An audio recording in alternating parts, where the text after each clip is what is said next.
When realtors make videos for social media, should they speak or should they stay silent? We're going to talk about that today. Stay tuned. This episode of Keeping It Real is brought to you by Real Geeks.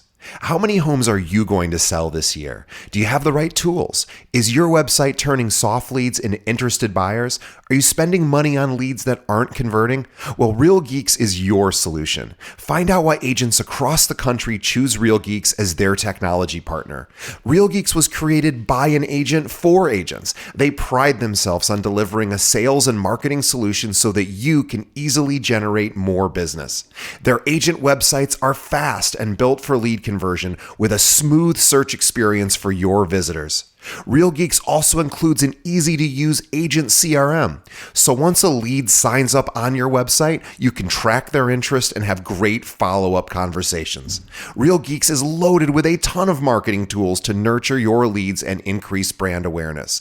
Visit realgeeks.com/keepingitrealpod and find out why realtors come to Real Geeks to generate more business. Again, visit realgeeks.com/keepingitrealpod. And now, on to our show.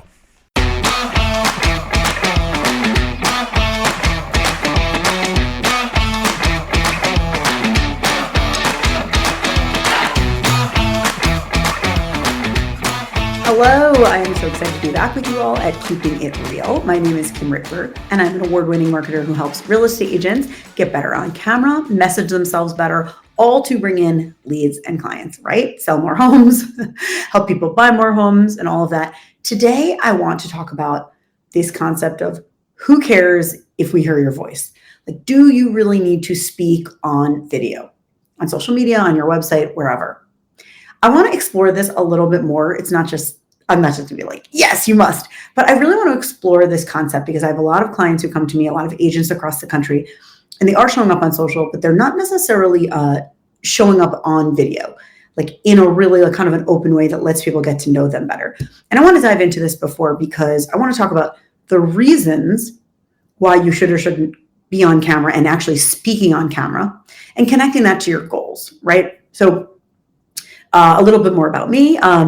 I teach a lot of real estate agents across the country. Last year, I spoke at the Berkshire Hathaway Home Services Convention. I have clients from, so many brokerages around the country, from Hawaii to Florida, New York to Michigan.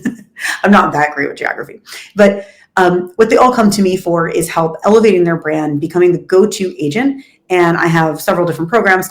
And actually, in coming up soon, I have a VIP Thought Leader Day, which helps people get on camera with a really dialed in message. It really is for those people who are still struggling with getting that video, those videos that really help you shine, who you are, what you're great at, why clients should trust you. So it's going to be a very done for you day. We do a couple calls, you show up, I put you on camera, I direct you, and you walk away with a lot of content, but more importantly, content that really hits your message. So that's going to be really fun. So if you're interested, you can connect with me in the show notes. You can find me on Instagram or LinkedIn at Kim Rittberg, Rittberg. You can also click in the show notes and drop me a line there. We can hop on the phone if it is a fit for you. Again, it's going to be in New York City, fabulous New York City, in early May. So reach out to me if that is of interest to you. And I came here because I was a journalist for many years. I was a television news and lifestyle writer and producer.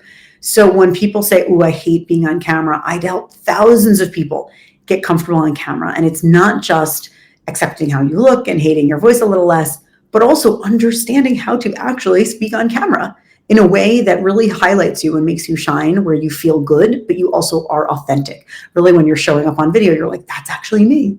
So that's something I did for nearly a decade. And then I launched the video unit for Us Weekly magazine, the celebrity magazine, and worked at Netflix and Pop Sugar. So that's that element of social media content. How do you create a lot of content, constant churn of content, but on varying budgets, right? Everybody has their varying budgets. So it doesn't matter if you have a tiny budget or a large budget, you need to show up on camera, level up your video, because social media marketing is not going anywhere.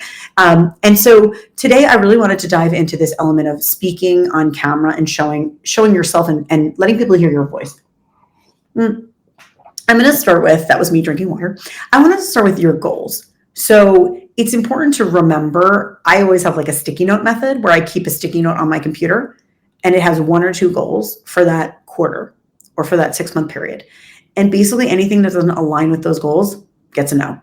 So just opportunities, things to invest in, just they get a no. So I really want to talk about your goals as an agent and how social media works in with that.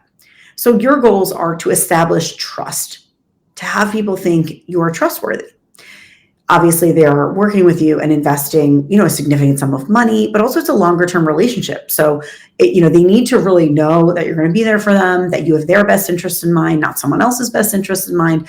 And so one of the things we're trying to build is trustworthiness. Another thing we're trying to build is credibility. So obviously, in your industry, it's competitive, but a lot of people's industry is competitive. And always we have to bring out, why am I the person you should work with? Do I have third-person credibility? Reviews, outside press, people speaking for me, great testimonials, things like that. So once they think you're trustworthy as a person, they also want to know that you're credible, you're legit, you've been doing it for a while, you have a good track record, and people really trust you. Not just trust you, that's trustworthiness, but that you're also seen as credible, which is a little bit different. Things that can help you with credibility is, again, that third-person proof. So that could be testimonials, social media proofs, Google reviews, all of those other things of people speaking for you. And now we're going to expertise. So this is something I really love working with my clients on, is showing you as the expert. I have a lot of my clients, a lot of my agents across the country.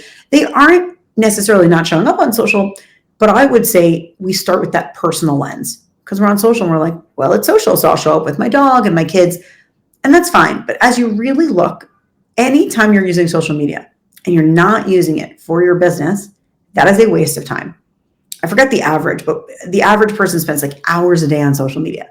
So if you're spending those hours on social media, I would say commit to learning more, commit to working smarter, and using that time in a way that's actually going to advance your business. So now we're talking about expertise. So as you're showing up on social media and you're bringing your personal, maybe a little bit of your personal, we want to really have you show up as the expert. So your goals, we have trustworthiness, credibility, expertise.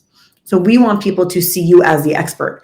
And what's involved in that is having you show up and teach, educate, highlight your clients' wins. So it's a little different than those other things we were talking about, but it's really showing people exactly what you do, what you know, and how you can help them.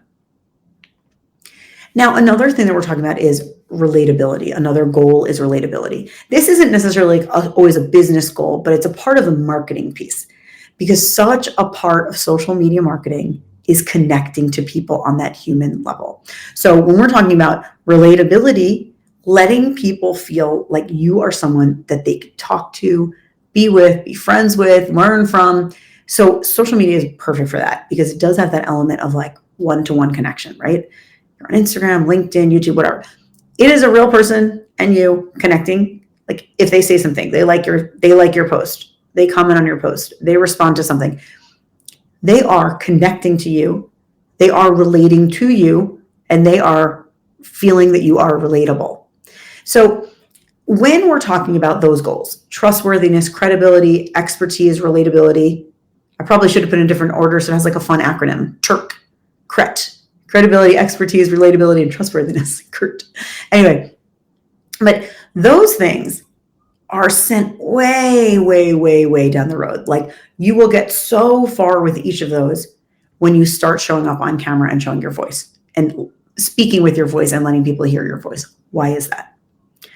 When we're posting on social media and we're having those static posts, like a quote or resharing a quote, inspirational quote, or we're posting something that our brokerage gave us, that is fine. I think it's a totally fine baseline. But you're actually not really leveling up people's understanding of who you are and what it would be like to work with you. So I'm not knocking those posts, but they're not really building that trustworthiness. And as for credibility, when you're talking about being credible, or you're talking about being an expert, if you're showing up on camera and actually using your voice to teach people, that's going to have them be like, oh, okay, I get it. And I think there are other ways that can also lend itself, like if you do blog posts. But again, it's really important to put yourself in it, because a blog post where everything's just aggregated from Google but doesn't have any of your point of view, it's it might work for Google search engine optimization. You might get more people to land on your webpage. When you're thinking about turning people from client, followers or someone who knows of you into someone who's actually going to work with you, that's where you need that piece where you're bringing in your special expertise. So even in a blog post, you'd want something about you in that. So for example, let's say you're making a video and you want someone to think you're an expert. You might be making a video about interest rates or mortgage. You can talk about the actual rates, if they've gone up or gone down, but I would push you to also include your take on it or your experience with a client who's experienced the volatility of the rate, how that hurt them, how that helped them, something like that. So when we're making this video and we're sharing our expertise, to really be inserting our own angle. It's funny, this one of my past video boot camps, which is a group coaching program, one person asked me, like, how do you show up on camera where you're saying what you want to say, but then you're also bringing your personality into it? And that's that relatability factor. The more you show up on camera, the more you can show up on camera more naturally. Because of course, the first time you're going to do it, it's like you're new at anything. It's like the first time you do anything, right? It's a little challenging. Maybe you feel uncomfortable. Maybe your discomfort comes off. That's normal. It's like the same thing I say to my kids, right? If it's uncomfortable, it means your brain is growing. So if being on camera for the first time is uncomfortable, it means your brain is growing. It means your muscles are growing. So it is normal to say, I'm really on camera for the first time. That feels kind of uncomfortable. Cool, normal, great, amazing. It means you're getting better. So when we're talking about putting yourself on camera, putting in that expertise, don't worry if the first video or the second video is robotic. Put it out there, put in a fact, and then put in something from your own personal experience as an agent. Because people are there for your take. Yes, for some information that you got from some other source, but they also want your take. That's how you're going to leverage that expertise. I want to go back to that idea of speaking on camera. I will say this till I'm blue in the face. Everyone hates their own voice. Like I was asked when I was 11 if I was a smoker. Like I'm 11, so I don't smoke cigarettes. I mean, maybe some 11-year-olds smoke cigarettes. Fine, I should have said when I was 9.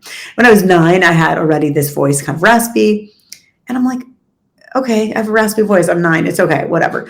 Over time, you just kind of have to be okay with it. Let's be real. When you go somewhere, you go to the supermarket, you go pump your gas, and you ask for change. Do people like run away putting their fingers in their ears because your voice is that bad? They don't. I promise you they don't. You are fine. You are good. We are all our own worst judges. I actually read somewhere scientifically, we hear our own voice differently than the world does. Something about the way the actual audio comes in our brain. But I'm not a scientist, so I'm just quoting someone else. But again, remember that we're all really our own worst judge. So everybody hates the sound of their own voice. Don't worry about it. So it's all to say, when you're building upon those goals, trustworthiness, expertise, relatability, and credibility, being on camera and showing your own voice, having people hear your tone and your expressiveness is very, very important. I do think I have some clients who like to do lifestyle videos. I like lifestyle videos. I think that they're very cute and they can really like show where you are. So lifestyle videos, maybe it's like quick shots of, maybe it's a beautiful home or maybe it's a lovely neighborhood in your area and you're highlighting that stuff. Maybe it's a home tour. Maybe it's Main Street of your area with a cute coffee shop, a little store. Maybe you're traveling and it's like a shot of you packing up the suitcase, putting some clothing in the bag, and then you're putting on your lipstick. Those are lifestyle videos. I like them. I'm 2 thumbs up on lifestyle videos. However, I would say you also need to layer in voices where people can hear you. And I have other ideas. If you really hate being on camera, talking to the camera, I have other ideas. You can reach out to me, tag me, connect with me on LinkedIn or Instagram, and I'll give you some ideas. It's at Kim Rittberg, Rittberg. But I do think it's important that in whatever way you can to show up and use your voice. So here's one actionable thing you can do today to get on camera, to use your voice. I want you, when you're out in the field, and this is why I love agents, you're always out working hard, right? Connecting with more people each week. When you're out in the field, pop your camera up, pop your phone up, and start recording yourself. Talk to the camera and say what you're doing, where you are, and what you're seeing. So for me, I'm Kim, so I would pop my phone out, and I would be like walking in my main street in Brooklyn, New York, and I would say, today I have a busy day. I'm recording content for Keeping It Real podcast. I am meeting with my group coaching clients to work on scripts today. And then, I'm going to do a little bit of my back-end administrative, and then I'm gonna get my kids from school. But I'm just gonna say that to the camera and show people where I am. Like I'll record it maybe on the main street in my town. So for you all, that means when you're out and about, maybe you're on a home tour, maybe you're visiting, maybe you're meeting a client, maybe you're just like checking out the new stores on the main street of your town, just record that and talk to your camera. I promise you, this is my promise to you, you will get more reactions, responses, views to that content because people wanna hear from you. We always think like, who cares about me? People want to hear from you. People do want to hear from you, but more importantly, it advances your business. So tag me in that. You can put it on Instagram stories that expires after 24 hours. So put it up there, tag me, and then I will reshare it.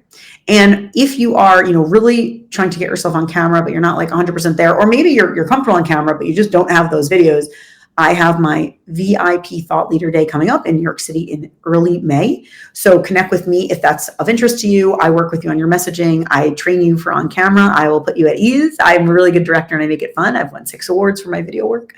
And we will deliver for you months worth of content for your website and for social media. But more importantly than just content is dialed in messaging content, letting people see who you are and why you're awesome from your own voice and from your own perspective. So again, I'm wrapping it up for what we are talking about today. Who cares if we hear your voice? Do you need to speak on camera? The answer is yes. Any content is good content, but I do really think, the truth is you need to show up on camera talking to people and letting them see who you are. That's going to really build the trustworthiness, credibility, expertise, and relatability we're looking for. So you are going to record yourself this week doing something in your regular workday. You're going to tag me at KIMRITTBERG on Instagram, LinkedIn, Facebook, YouTube, whatever. And drop me a line. Let me know that you did this. I really think accountability is very, very important. Okay. Grab my free download. I have 10 tips to make awesome video and a bonus, be more confident on camera. That's at kimrittberg.com/newsletter, and it'll be connected in the show notes.